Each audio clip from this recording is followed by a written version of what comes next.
Hello YouTube, we're on for another bout of philosophy with our dear friend Nietzsche. Last week we left on the topic of equality and we're starting to discuss the morality surrounding the subject and why Nietzsche believed that if you could understand why equality was based on a false premise, you would develop the ability to understand morals as a whole and why they are misguided for the most part. But before we get to that topic, I asked you guys in the comments if you liked music or no music, and you democratically decided that you preferred no music. And I'm quite happy with that choice because it aligns with what I believe to be the sensible decision. People who want to hear music in the background can just plug music in with a second window open on their browsers. And for the people who want to just listen to my voice and be able to focus on the concepts, it's going to be much easier without distraction. So from now on, there will be no more background music. All right, we have a lot of things to discuss today. We'll see if I'm going to split it in two parts, 3 and 4, but hopefully it's going to be relatively smooth and we're going to be able to cover the entirety of the topic in one shot. Knowing me, of course, it's not going to happen and I'll have to split it in two. So, as we discussed last time, we're getting into the conclusion that equality might actually be a farce. And for people like us, modern people who have been brought up in the idea that equality was good and righteous and moral, it is quite the shocking take. But it's why it's so interesting to observe because Nietzsche comes up with reasons. He explains to us why he believes that trying to put humanity as a whole on the same level and pretending that it is natural to do so is a problem because it leads to, in a sense, deception. And he likes to present this idea by differentiating between two types of tastes, two types of people, the aristocratic and the plebeian. And clearly you will see, as we discuss, that he has, of course, a preference for the aristocratic take because it is the rare, it is the precious, whereas the plebeian taste is the one that is the most common and widespread. Nietzsche tells us that the aristocratic taste enjoys heights of the soul, from which tragedy itself no longer appears to operate tragically. And that is already the first point we have to stop on. What does this mean? It means that one, perspective shifts tragedy. What is tragic to me is not tragic to you. I'm sure you've heard the quote, one death is a tragedy, a million deaths is a statistic. It's sort of the same take here. And it also goes deeper than that. To Nietzsche, a soul that is aristocratic in its essence will have the ability to elevate itself above morals and therefore perceive the world for what it truly is, without being impaired by the emotions that morality would actually inflict upon us. It's the same for equality, for example. When you think equality, you and I, when we think about the concept, the first thing in our head is not the actual crude concept or the reality of it or what it means or why we actually put it in place. We think first and foremost that it is good, and it is because we think that it's good that we cannot really perceive it. However, on the flip side, the plebeian taste congregates in the churches and deals with the stink of reverence while it conforms to the masses. So you clearly have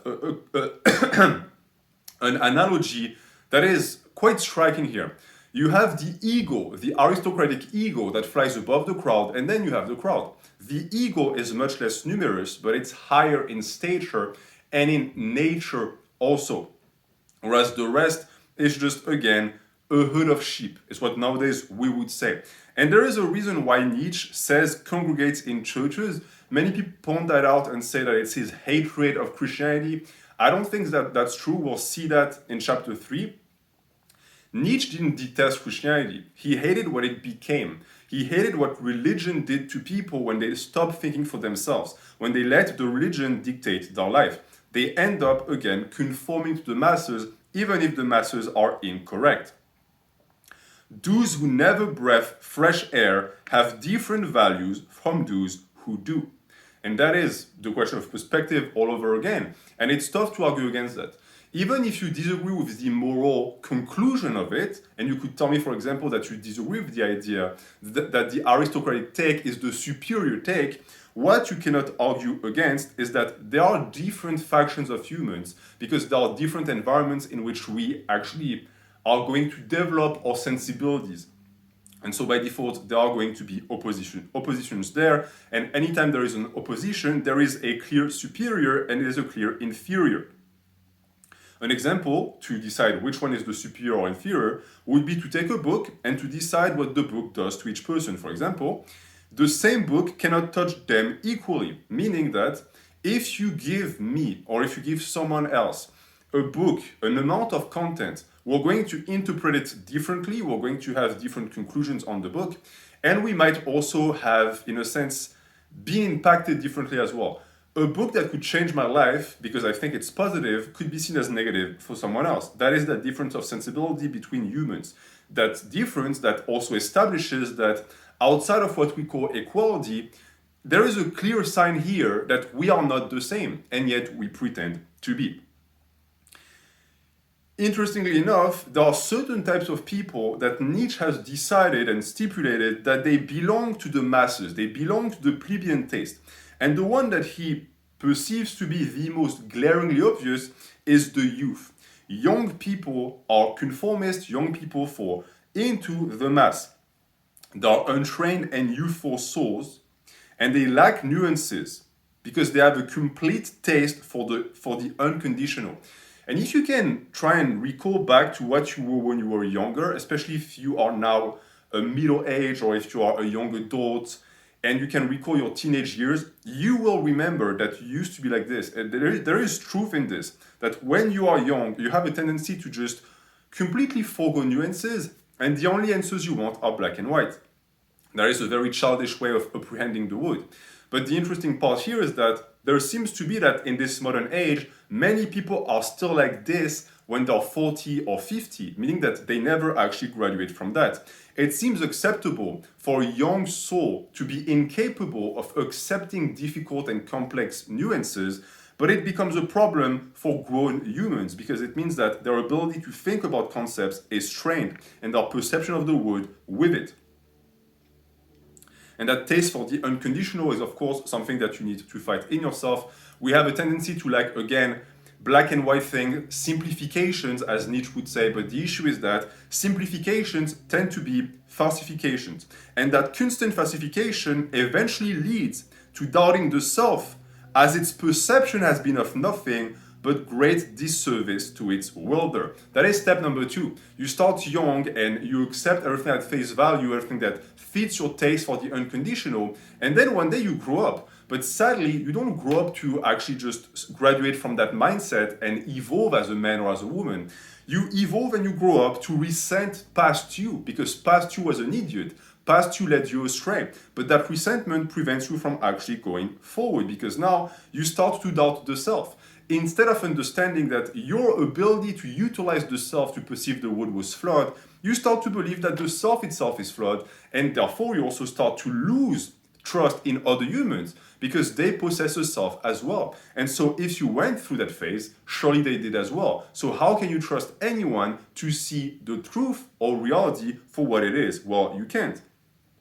But now, you are, in a sense, falling for the second trap. Nietzsche would tell you that that itself is still an expression of your youth.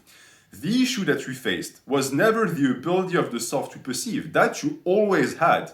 This ability of the self to perceive the world is what makes the self. What wasn't there is the nuance, meaning that the interpretation that you made of what the self gave you was the problem. And it is that trait, in a sense, that most consider the value of an action. Meaning that the people who are still stuck in one of the two phases that I just described are also the ones that if they judge the value of an action, they will always base it on its origin and not its consequence. And this is again a mechanism of the mind and a way to apprehend the world and to think that is quite damaging, because it is, in a sense, the confrontation between intent and facts.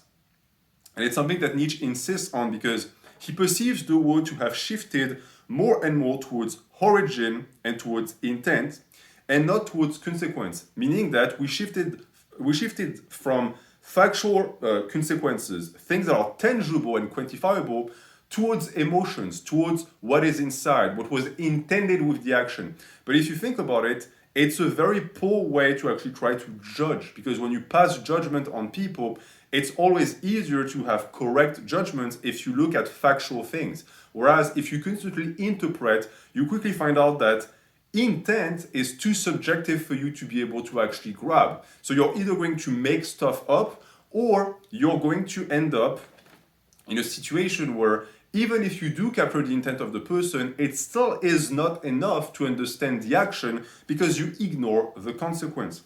In this wood, it is now becoming more prevalent per se because it's always easier to just guess than to think. And that guessing game is different because when you judge everything based off of whether or not the intent was morally justified, regardless of how materially destructive the outcome is, you end up in a situation where most of the time your judgment is going to be skewed. And this is when morals loop back, because that's the problem with judging by intent. When you judge by intent, you are going to run the judgment through your subjectivity, which you would also do if you judged something that is factual. But when intent is concerned, morality comes into play. And when morality comes into play, it goes through a double filter, and now it makes it even more difficult to actually apprehend the reality of the wood. Because morals don't only ignore perspectives, they also inverse them. And this is what Nietzsche called the pre-moral and the ultra-moral state of the wood, which if you hear that, you must immediately think, okay, what was in between? What was in between was just the moral state of the wood. But it's a state that, as we will come to see, has never truly occurred. What would be the moral state of the wood? A moral wood would be a place where we have morality that is installed because we have decided as a collective that it's good because it allows us to actually understand the wood. This would mean that these morals would have to be questioned constantly and revamped if needed. But we are not there. We went into the ultra-moral. What is the ultra-moral? The ultra-moral is a wood dictated by morality that is immovable, unquestionable, and illogical. Meaning that if you sit down for a second and you think about our sense of morals, you are going to quickly find out that a lot of it should be thrown through the window because it is not serving us anymore. And I don't want anyone to misconstrue what I'm saying. Nietzsche is not saying that the pre-moral age was better. However, I'm sure that if he had to pick between pre and ultra-moral, he would pick the pre-moral. But the reason why he has an interest for the pre-moral is that it dictates the moral and the ultra-moral. What existed without morality is what created morality. It's when the social pact was enacted, when societies were built. What was in nature that necessitated us to tame it with morals? That is the question. It's a question we're going to discuss when we get to the genealogy of morals, but it's something to keep in mind because it reminds you that morality is a man-made construct, and as such, it should be questioned at every single turn and never understood for something that just happened. Because you and I were born in the age of ultra-morality, meaning that we were not there when morality was set and we have no impact or say on the matter. We just have to live it, right? We are the subjects of morality, we are submitted by morality, and that is it. We cannot actually go around that. We are not allowed to create our own morality, at least if you listen to this modern world, we just have to submit and follow, and that is what Nietzsche doesn't like. It's not that he disliked morals. It's something that I hear too many times where people think that he just wanted to do away with it. Nietzsche was far from being an anarchist. He was far from being a moral relativist, at least not in that sense. He just wanted the ability to question them. Because ignoring perspectives also, of course, cannot be good, and it's especially toxic when you inverse them. So either you don't see the perspective, or you don't realize that you have a perspective, so you're not even aware of your subjectivity, or you are going to inverse things, and it's an inversion of value that has been caused by morality, because unlike what you might think, morality is not the guardian of values. Morality can be shifted, it can be poisoned, it can't be by you because you don't have that power. But there are people who possess enough power and enough sway to influence morality. And if they influence morality, they influence the ultra-moral society we live in, and so they influence us. The intention for Nietzsche is only a symptom of the action, with many possible interpretations that easily lead to prejudice as they seek to use subjectivity to explain subjective motives. which means that morality kills meaning. So to go back on the question of intent versus consequences, if you only look at intention, which is only a symptom of the action, you cannot think of it as the motive for the action. That's the issue. That's what too many people think. They think intent precedes action. That is not the take that Nietzsche has on the problem. And because he doesn't have that take, he also refused to believe that you can judge an action by its intent, because the intent is just a symptom. It is not important. What is important is what the action actually created. And if you look at things like this, morality sort of falls apart, because all of the time, when people get upset or offended and they say, whatever that person did or said was bad, if you look at what they perceive to be the person's intent to be, then it is going to be bad. But if you look at the consequences, then it's not. Perfect example, something that I actually went through last week, I made a video about bullying.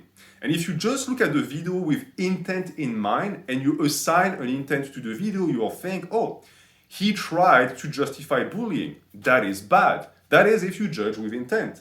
But if you judge with consequences and you actually watch the video, you will realize, oh, he's actually anti-bullying and he's offering opportunities and possibilities to actually fight back for people who get bullied. That is when you think about consequences. Which one of the two judgments is the correct one? I'll let you decide. But for Nietzsche, the choice is easy. You always have to go with the consequence because it's the actual hard way to think about things. You actually have to decipher what is happening to get to a consequence. Judging by intent is extremely lazy, especially when morality is going to do most of the job for you. That is the problem with morality. It kills meaning because it replaces the thought process. Too many people don't understand that. Their morality has replaced their brain because there are subjects or topics that if they occur, when they look at them, they think, okay, I already know what that is. Morality is telling me that this is bad. So bad. I won't even think about it twice, bad. And therefore, it also means that on the flip side, some things are going to be seen as good. But the issue is that if you cannot explain why they're bad or good, then they're not. You're just, again, lazy. You're intellectually lazy. And it's the worst thing that you can be. Now, I touched on the topic of the Causa Sui last time. It was a little bit confusing, maybe. I hope that I was clear. But with morality in mind, I can give you a perfect example of what I meant. The issue with the Causa Sui, as understood by Nietzsche, is that when you think of a concept or a thing as coming from nowhere, as being the thing in itself, as being its own father in a sense, as having fathered itself, you can't look at its origin, so you don't know where it's coming from, and you can't look at its nature, so you don't even know what it is anymore. So anything that someone will explain to you by just saying, oh, it's the way it is, or it's always been like this, or it's for the better good, all of these things are Causa Sui because they're presented as being fathered themselves. Have they? No, of course not. And morality is the perfect example. Too many people think that morality just came from the sky, that it just fell from the sky. And funnily enough, the same people who tell you, well, morality comes from religion. And they would follow that up by saying that religion is Causa Sui, that it created itself. But that's also not true. Religion is man-made. And here, I'm not necessarily saying that it's not the word of God, but whatever word God left us was interpreted by us, by human eyes and psyches. So it is our work. And we derived morality from that. It's tough to argue that. We can argue on the creation of the word of God and the existence of God in itself, but whatever morality we took from it, Christian morality for example, yeah, we made that. And then we made laws with that. See how it works? It's a trickle-down effect of morality where it starts with religion turns into morals, and morals become laws. All of which serve one goal and one goal only, to regulate society. But Nietzsche actually disagreed with that. He didn't disagree with religion or morals. He disagreed with people who refuse to accept that we created that, because if you refuse to accept that we actually are the ones at its origin, then you won't even be able to observe it and look at it for what it is, because something that has no origin has no meaning, and something that has no meaning has no use. Which is why the good sentiments of morality must be questioned, and the true motives of actions revealed. We need to look at the consequence. See, I used the example of someone who gets judged for something that they did that was bad. But on the flip side, it's just as horrendous and as intellectually lazy. If someone did something good, according to morality, It might very well be that the consequence of the action is bad, but if you just look at the intent through said morality, you will never be able to see that. And you will find that in this society, in this day and age, many people judged as bad by morality did good things. The consequence of their actions were good, and vice versa. Most of our heroes, the people who are told to revere and to adore, because morality said that they were good in terms of intent, created abominations. The consequences of their acts were awful. But since the intent was good, it's okay. See how stupid that is? It's idiotic to say, well, you did something that actually benefited greatly, that was of great benefit to the world, but your intent was seen as bad, so it's bad. No, that's nonsensical. You cannot be allowed to reason like this. And this is why the work of Nietzsche is so important. He tackled morality with vigor, and it's something we must do as well. As he should say, and as he would say, we need to make sure that that morality that is covered with sugar is actually revealed for what it truly is, and for the true intentions and actions that it creates. Because you quickly find out that self-renunciation morality, all of these lovely people that tell you that they'll sacrifice themselves for the common good, and they're always preaching morality and preaching about this and that, most of the time, these people are self-serving. They don't do that for the common good or for other people, they do it for themselves. And I'm sure that you've had experiences like that with people in your life who spoke big words and had big discourses about equality and not being tolerant and being acceptant. And you could sense that all of what they were saying was bullshit. The only reason they were doing this is they were trying to score cookie points within whichever social setting they were in. And that is virtue signaling. It's what we call virtue signaling, I think a concept that Nietzsche would have greatly appreciated. We live in an erroneous world full of deception, not because of the inability of our spirit to perceive it, but because of our disconnect with nature, and this is where the disconnect comes from. Morality disallows us from seeing nature for what it is, and it's the reason why Nietzsche didn't like the Stoics. There is a Stoic morality, and it's one that I espouse for the most part, but it is absolutely true that whichever Stoic said that this morality was after nature was full of shit. It was a way, in a sense, to tame nature, and actually, if you look at the Greek spirit, it's proven. The Greeks were trying to contain their fiery energy. They were too vital. And so they had to come up with methods to try and calm and contain and constrain that vitality so as to direct it towards construction, towards the betterment of society. That is the birth of Stoicism. But at no point is it acceptable to pretend that that's the way nature is, because nature is the exact opposite of that. Nature is not that calm and collected entity that the Stoics aspire to be. It's the exact opposite. But of course, we all seek and desire to live after nature because nature is our creator, and therefore, any type of lifestyle that contradicts it is seen with, in a sense, a little bit of suspicion, and rightfully so. We're going to see that a lot of the time you want to live according by nature, but we are also social creatures, and we have created something bigger than nature in a sense, for better or for worse. So only living according to nature is not a good idea either. You have to question it. Just like you question morality, you have to question nature. But the issue with morality is that, for the most part, it makes it impossible to perceive nature, and because we cannot perceive nature, we're disconnected and we cannot actually question it anymore. Which leads to something that Nietzsche calls the innocence of thinkers. This innocence leads them to believe that the spirit must reveal them the truth. And when it fails, they doubt their most precious tool, is what I already said.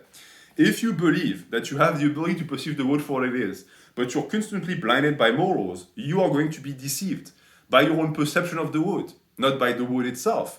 But you're going to start doubting both the world and your ability to perceive without actually doubting the judgment that led you to then misguidingly perceive. That is very important. This innocence needs to die as soon as possible. The innocence of thinking that you have the ability to perceive the world exactly for what it is, and the innocence also of thinking that if you do not manage, it is not because of nature, it's not because of your ability to judge, it's because you are not capable of using judgment properly.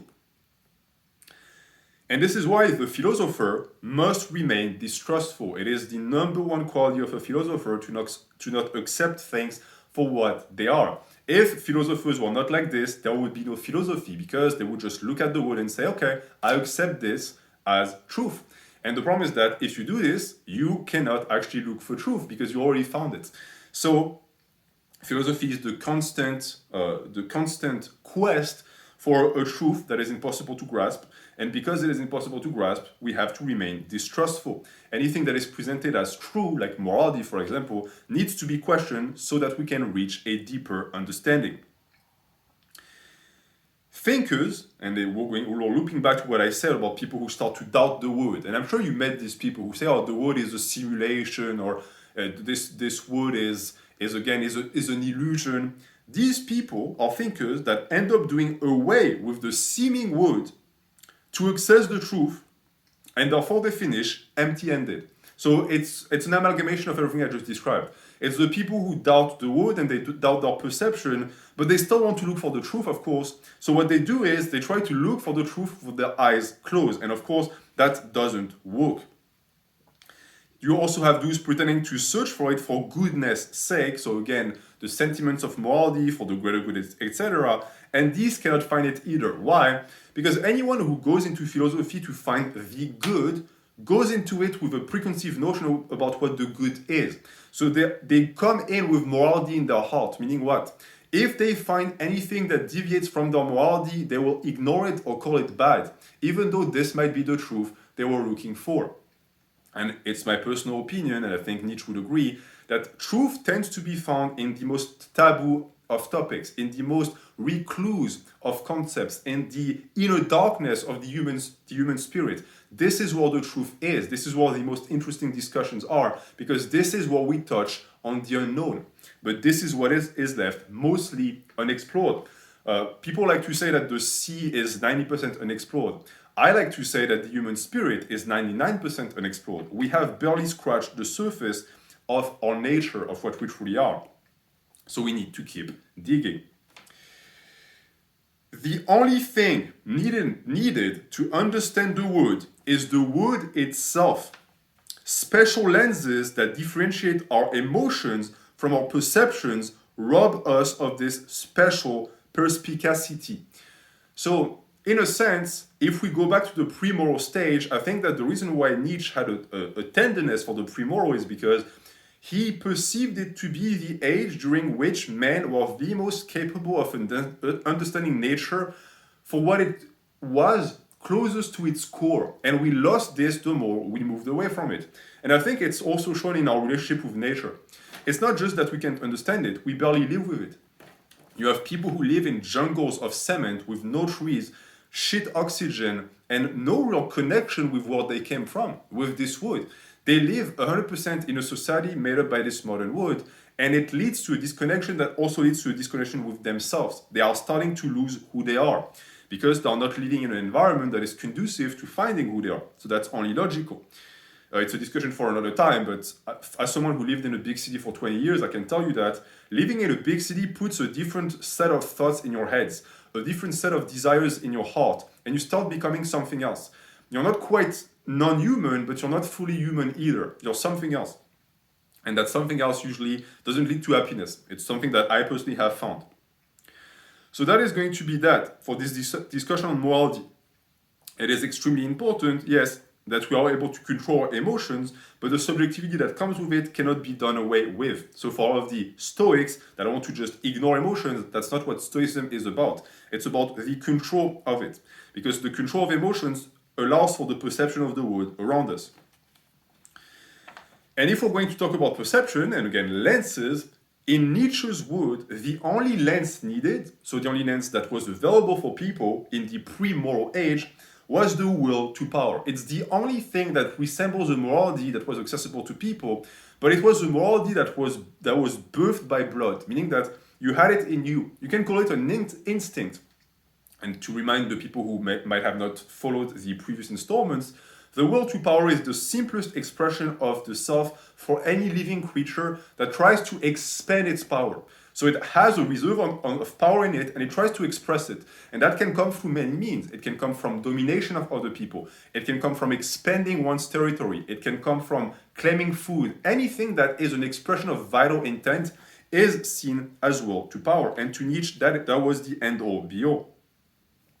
And to repeat what I said last time, this ties directly into determinism, because from what I understand and from what is presented in the book, people believe in the will to power whether or not they are able to fully express it. Meaning that it's a concept that was massively repressed by morality and that nowadays we shy away from.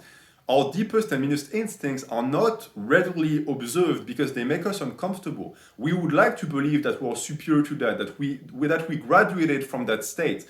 But sadly, it's not the case. Those feelings are still there. We just mask them with morality, and that is very dangerous. And this also leads to the distinction between, again, the people that believe in free will and the people that don't. All of that also boils down to will to power. It's the reason why it's key to understand, because that's the center of Nietzsche's morality. The will to power is going to be what dictates whether or not you think that you are free to do what you want.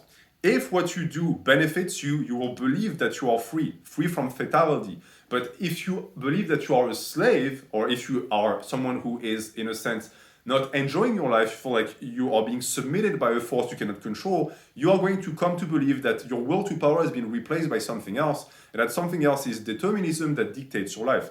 We are going to see, and that is it's going to be in a year, maybe more, when we start talking about Thus Spoke Zarathustra, that Nietzsche's understanding of determinism is in the middle, meaning that he does believe that there is such a thing as fate, but he also believes that the most superior, the most supreme of men are the ones that are able to live a life worth living despite their fate. So they're managing to transcend their fate, and that is the birth of the Übermensch. But that is going to be, again, a discussion for the future me and the future you.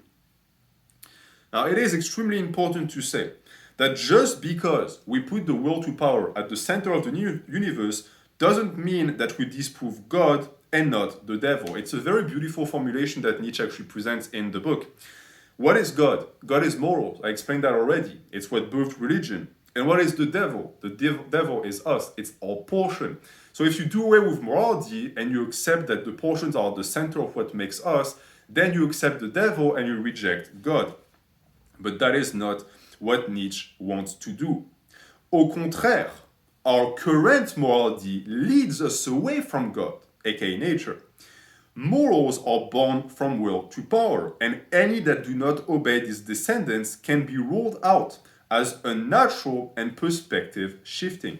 Extremely key to understand, and also very important to reconcile people who might be religious on my channel with Nietzsche. Nietzsche understands the importance of God and of morality, and it's the reason why he said God is dead. He deplored the fact that God is dead because a set of rightful and righteous morality was dead with it. What is presented here, au contraire, is that what we have today as morality is closer to the devil than the devil in our chest. The set of morality we have nowadays has been perverted to the point that it cannot really even be called morality anymore. It leads us away from God. It leads us away from the nature that gave birth to us. And you could say, well, it's because we had to evolve. Yes, but look at progress and look at how much of it seems to be useless or making us more miserable. That's exactly what Nietzsche is getting at here. It's the reason why a lot of people, especially men, have a strong distrust for modernity. It's not modernity that we dislike, it's the set of morality that came with it and the lives that it imposed on us. So to go back to God and nature, we have to be able to summon morals that are born from will to power, meaning morals that align with what we actually are. And we can just rule any and all that do not claim a descendants to rule to will to power as unnatural and perspective shifting. That, of course, demands intelligence, and it demands the ability to question morals constantly. As you shift through the morals that society imposes on us, you will find that some are good, so these are the God-like morals, and some are bad. These are the devil-like morals. These are the ones that you have to do away from. But the portions in our chest, they can never be done with because they are always going to be there. Morality is simply there, good morality, to control them as much as possible. Now, whether Nietzsche believes that to be a good thing or not is a discussion for another time. But that's the take he has with this allegory, an allegory that, as I said, I particularly enjoy. Surmounting morals is understanding the devil. So it's understanding the devil in you, the shadow and the darkness in your chest that you cannot ignore. If you ignore that darkness, how exactly are you supposed to judge whether or not the morality that you're going to apply in your life is able to constrain it? You won't be able to. So it's an important part of your development as a man. Because understanding the devil creates morality that gives birth to practicality. And that is what I call true morality. It's a practical morality, which therefore rebirths God. God is dead. How do we rebirth God? By getting rid of morals? No, by creating a new set of morals that are more aligned with nature. And a perfect example of that, of this very important ability to question morality and to perspective shift as much as possible to perceive God and the devil, is the example of the French Revolution that Nietzsche's used, and that fascinates me because it's something I've been saying to people for years, especially French people, and every single time I say it, the look in their eyes revealed to me that they've never thought about it, that they take the French Revolution as granted and they don't understand its dynamics and what it truly was. Because the French Revolution, in a sense, is an example of truth unveiled by the shunning of morality that European history has interpreted until the text has disappeared under the interpretation, aka under morality. What does it mean? It means that the French Revolution happened, and it was triggered by certain events and certain portions of the human soul. But these were completely restored and replaced by a completely different interpretation that made the text, the reality, disappear. And this is why also looking at history is incredibly hard. Many people look at history and they think, oh, this must be objective. But no, anytime you look at an historian, you read a book about history, you are reading the subjective take of someone who was either not even fucking there or was there but was still human. So they had to interpret the actions. And I know that it's a lot to swallow because it means that most likely everything you know about history is wrong. Keep in mind one thing. History is written by the winner. The loser writes nothing. So every time there is a war and the winner of the war writes a book about it, it's full of lies. They are going to manipulate the story to make themselves look like the good guy. And it's true across the board. It's always the same. You even have examples in history of entire empires that were wiped out, and the empire that managed to wipe them out made them disappear. They did not even report the history of that place. That's how far they were willing to go to control the narrative. It's the same for the French Revolution. The French Revolution, in truth, was, and I'm not going to get into too much details, it's incredibly important and interesting. I can recommend you some books if you want to hear more about it. But the French Revolution was a manipulation of the plebeian crowd that were, of course, incredibly upset at royalty and at the aristocrats. And this crowd, with its massive upset and outrage, was manipulated by the bourgeoisie, and they used that crowd and what we call in French le prolétariat to actually dethrone the king, dethrone the aristocrat, so as to create a vacuum of power that was immediately filled by la bourgeoisie. La bourgeoisie replaced aristocrats. Royalty was never done with. It was just replaced by people who pretended to be democratic. That is a much closer interpretation of what French Revolution was. But if you look at it through the lens of morality, you will think, oh, the French Revolution was poor people who killed rich people, and then everyone was happy. And you will lose sight of the plot, because after the French Revolution came the longest period of massacres and genocides that has ever existed in the entire history of France, that we called La Grande Terreur, where hundreds of thousands of people were massacred. That was caused by the French Revolution. And you could say that it was blood that needed to be spilled. That is your subjective take on it. But it's important to be able to do away with morality of this black and white world with the nice workers and the evil king that gets replaced. Because if you're never able to do that, you're never going to be able to understand any historical events ever. Nietzsche continues by saying that no doctrine can be considered on the basis of whether or not it makes people happy. And that throws a wrench in the entire Stoic mindset, right? Because Stoicism is supposed to make you happy. But the problem is that just saying that is not enough. Just claiming that your philosophy exists to make people happy is not enough to make it good, because it means that you're judging it by its intent and not its consequence. A lot of people have grandiose ideas on how to solve problems or fix the world, but the results are catastrophic. Why? Because they don't look at the consequences or they don't think about it. So, no action or ideology or doctrine can be based on its intent. Whether or not it seeks to make people happy doesn't matter. What matters is, does it make people happy at all? Quote, virtue is not an argument. That is shocking, right? I'm someone who I believe is fairly virtuous. I seek to be virtuous, but I come to understand the more I age that virtue itself is not an argument, because virtue is void. See, virtue is the Causa Sui all over again. You need to be able to explain why things are virtuous and what direct implications it has in your life. For example, why is taking drugs non-virtuous? Well, it's because drugs destroy your life. Why do they destroy your life? They destroy your health, they make you addicted, they destroy your identity, they make you less of a trustworthy person, they make you less productive. All of these are explanations. Just now, I validated the virtue that I presented. If you're not able to go through that, most likely what you have is empty virtue, because you embrace empty morality.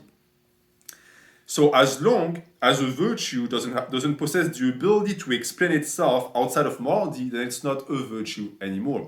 Incredibly important. Because I say that, and I'm sure that you agree, because it makes sense, but there are a lot of things that you do in your life that you do because you think they're virtuous, but in a sense they explain themselves. It's the Causa Sui. They're not actually virtuous because your only way to say that they're virtuous is through morality, and that is not a good judge of virtue. So you need to do away with that. Likewise, an argument being mean doesn't mean that it cannot trigger positive change. I've already covered that, intent and consequence, but it's important. Many people look at people who are mean and they immediately dismiss that and say that's bad. This might be the bitter pill that is going to save your life. So don't push it away. Different opinions that offend you, don't push it away. If anything, these should be the ones that you consume with the most gluttony, because this is where the actual portions of nature and what makes you you might be found. The portions of the puzzle that you've been missing for a long time because your perception has been skewed by morality could be found there. So again, consume them. The truth cannot be equated with happiness because it unjustly colors it with Manichaeism and subjectivism. Truth is the child of the pre-moral world. Therefore, discovering it requires non-moralistic methods, including the cruel and the wicked. That severity is needed to develop independent spirits. So this is sort of the conclusion about morality and why it needs to be questioned.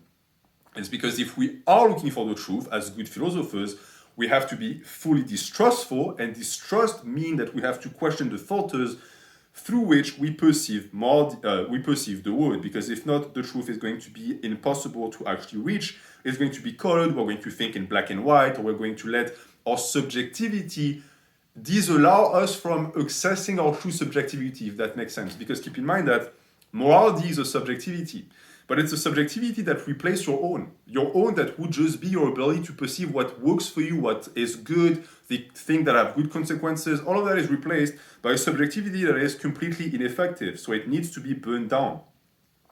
We're not going back to the pre-moral world, but we're going back to a state of spirit that understands that the pre-moral world was most likely the one that was closest to truth. And so if we want to also get back there, we don't have time machines, what we have to do is we have to revamp the spirit, and that goes through non-moralistic methods. Morals need to be done away with. If they cannot be explained, they're bad. And anything cruel and wicked must be embraced if it has positive consequences. And it's something that Nietzsche points out. It's that severity that develops independence. You need to be severe with the world and with yourself to be independent. When you're dependent to someone else or to the world or to a concept or drug even or a substance, this means that you lack severity in one aspect or the other. And now we're going to get into the discussion of what Nietzsche considers to be an independent man, a free man in a sense. someone who refuses to be a slave to the wood, someone who wants to emancipate themselves and further themselves and evolve constantly. And he lists a number of things. The first one is that everything that is profound loves the mask. That is a formula that is interesting because it connects back to what we said last week about making the clown shameless, stripping the wood from its mask and revealing it for what it is. But interestingly enough, it seems to me, and it seems to be, that those that are going to be profound, that have the ability to take away the mask, themselves wear a mask. So the question would be, why? Why would someone need to wear a mask? Well, the interpretation and understanding I have of it is that in a world full of people who themselves wear masks, because the world itself is masked, everyone is pretending to be something they're not through morality, if you don't wear a mask, you're going to be targeted. So you're going to have a mask as, in a sense, a social facade, but you're not going to let it break down your ability to actually think and understand the world. Or even deeper than that, you might be wearing a mask that doesn't represent who you are on purpose because you don't want people to be able to pierce through you. And that is a different thing altogether. It's the taste for mystery. It's a taste that people detect when they read Nietzsche because he is quite hermetic and he's quite cryptic sometimes. You read him and you think, man, did he even try to be understood? And the answer is no. In chapter 2, Nietzsche says it. He says, I have no intention of being understood. Actually, I make it so that I cannot be understood on purpose. Why does he do that? The aristocratic taste. Nietzsche believes that if you do not possess the ability to reject morals and understand his concepts, then you are not worthy of his philosophy and he doesn't care whether your life improves or not.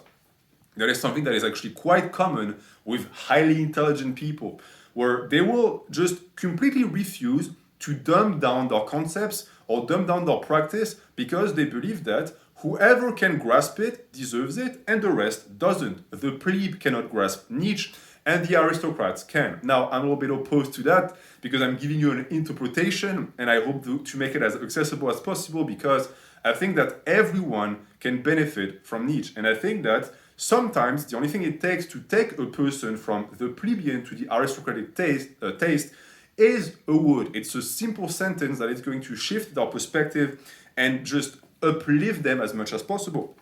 It's why I love philosophy. It's why I share philosophy on this channel with you guys. But this profoundness and this love for the mask applies to philosophers because they all tend to be like this, as I already said, owing to the superficial interpretation that the mass makes of their word. So now it's also a question of how do people around you perceive the mask? Because whenever you say something, you are interpreted. And it's something that I know pretty intimately because I make videos. And I realized something. Whatever I say, even if I make it as clear as possible, can and will always be misinterpreted. And is it something because people are stupid or because they're dishonest? No, it's because they have their own subjectivity. So they're not me, and they have to have the ability to understand things through their own subjectivity and sensitivity. Many people don't like this. Many people think, oh, if you don't think exactly like me, then you're wrong and you're dumb. That is very dangerous. Never allow yourself to think like this. It is very akin to arrogance, and on top of that, it's going to stop your progression. Even if other people are actually stupid, downright stupid, it doesn't matter. Still produce, let the intellect do its thing. And always also be on the lookout because you might meet someone who's going to have a different perspective that adds to yours. And now you're reinforcing yourself instead of believing that you're above the rest. Because this just makes you weak for the most part. And it also goes with ideas, because the most complex concepts are much more than what they reveal at the surface. Their origins blurred by morality. So that's the mask again. This mask that seems to come back times and times again. It covers the wood, it covers people's faces, it covers concepts. What is that mask? Well, that mask is, for the most part, morality. It's what people were to look good. We all want to be moral, so we're going to espouse what everyone thinks is moral. But why do we do that? For the common good? No, for our good. It's our own selfishness that pushes us to do that. Because if you don't embrace modern morality, this modern world is going to reject you. The problem is that, of course, it means that you don't see the world for what it is, and that we are all, in a sense, strangers to one another, because you never truly know what someone is, because we hide what we are to others, even intently. It's something that we do on purpose. And this is both to the benefit and detriment of humans, by the way, because we are spared the reality of this wood because of the mask, but we also never get to access its arcane, the mystery of God. You have people in your life that if you could take away the mask, you would most likely hate because you would see them for what they truly are. Maybe even the person that you love, because you will find that their intent and their actual motives for being with you, for spending time with you, are not what you think they were. And it's the reason why also what I just described and this very cynical view of the wood, of unmasking the clown, is a very cruel way to approach life, and it can be quite lonely actually. It can be, in a sense, a happier place to not be able to understand the wood, because at least you are spared from its horrors. Once you see the wood for what it is, that's it. You can never go back. That's a problem too. Once you've taken off the mask, it's very tough to put it back on. You will never be able to have that filter again. Once you renounce morality, you are, as we said last week, in the labyrinth. It's over. You're stuck there. And if you exit the labyrinth, you will take with you darkness that will never leave your side. So it's a choice to make. Do you want that or not? If you do want that, you're going to be able to access deeper mysteries, but it comes at a cost. It's the reason why most humans don't want that. Most humans would much rather prefer the comfort of morality, because morality is very comfortable. As I said, it thinks for you. It even takes decisions for you. Who wouldn't want that? Well, the answer is simple: free men, independent spirits. That is who doesn't want that. These are the people that will much rather die of thirst and exhaustion in the labyrinth in order to find any semblance of truth, rather than being warmed and comforted by the earth. It's a choice to make. There is no good or right answer, there is just your answer. And that, if you decide to actually engage in that and pick that answer, will lead you to becoming what Nietzsche believed to be the new philosophers, those that were willing to risk everything for the truth. But whether or not I actually talk about it today is going to depend on how much time we have left.